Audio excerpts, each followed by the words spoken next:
Hey everyone, welcome back to Kinetic Catholic. My name is Mike Calesi, and welcome to today's exploration and introduction to the theology of the body. The TOB is one of the most profound contributions by Saint Pope John Paul II to Catholic thought and a powerful framework for understanding human identity, love, and sexuality.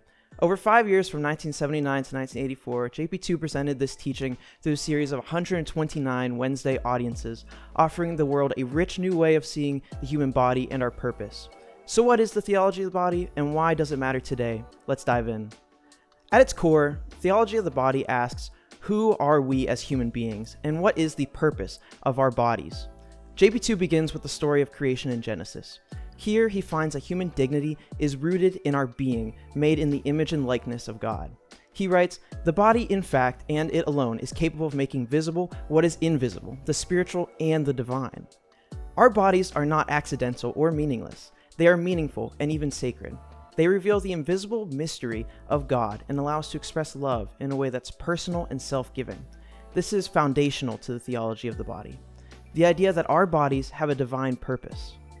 Saint Pope John Paul II explores the original experiences, what we see as the three core experiences of humanity before sin entered the world. These are original solitude, original unity, and original nakedness. In original solitude, Adam realizes he's alone in creation. Upon his responsibility to name the animals, he understands he is different and that he has a unique relationship with God. This solitude or self-awareness points to the human need for a relationship with God and with others. Next is original unity, when God creates Eve and Adam experiences joy at seeing her. It is written in Genesis 2:23, Adam says, "This at last is bone of my bone and flesh of my flesh," is a recognition of shared humanity. Their relationship reflects a mutual gift of self, foreshadowing the way love and unity can mirror God's love. Finally, there's original nakedness, where Adam and Eve are naked without shame. This isn't just physical, it reflects a purity in how we see each other as whole persons without lust or objectification.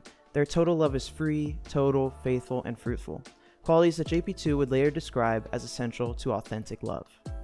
But then comes the fall, where everything changes. Adam and Eve's relationship with God and each other is damaged by sin. JP2 explains in an audience he delivers on September 24th, 1980, man's heart has become a battlefield between love and lust. The effects of sin are most felt deeply in the body, where love is twisted into selfish desire. This isn't just about physical acts, it's about how we see each other and ourselves. Our vision, our desires, and even our understanding of love become clouded. But here's hope JP2 offers. Through Christ, this vision can be redeemed. Jesus' teachings show us the path to reclaim the original meaning of the body in love. JP2 writes, Christ appeals to the human heart. In other words, we're not left to battle sin alone. Through God's grace, we can renew our hearts and our minds. One of the most practical applications of the theology of the body is marriage. The sacrament of marriage gives us a sign that makes God's love visible. JP2 explains that marriage is meant to reflect love between Christ and the church. It's a call of total self-gift, where spouses freely and completely give themselves to each other. But this isn't just an ideal, it's something that's lived out in everyday moments, through sacrifice, patience, and forgiveness. And it's about bringing life into the world, both in terms of children and in sharing God's love with others. This love is not merely romantic or emotional, but a deep commitment that reflects God's love for humanity. Marriage isn't the only way to live out theology of the body. JP2 also talks about the call to celibacy. For those who choose celibacy for the sake of God's kingdom, their lives become a sign of a love that goes beyond earthly relationships. JP2 sees this as a unique call to witness the reality of heaven, where, as Jesus calls, they neither marry nor are given in marriage. Both marriage and celibacy point to our ultimate purpose, union with God, whether through committed relationships or through a life of celibacy. JP2's vision is that every person's life has a divine purpose and reflects God's love.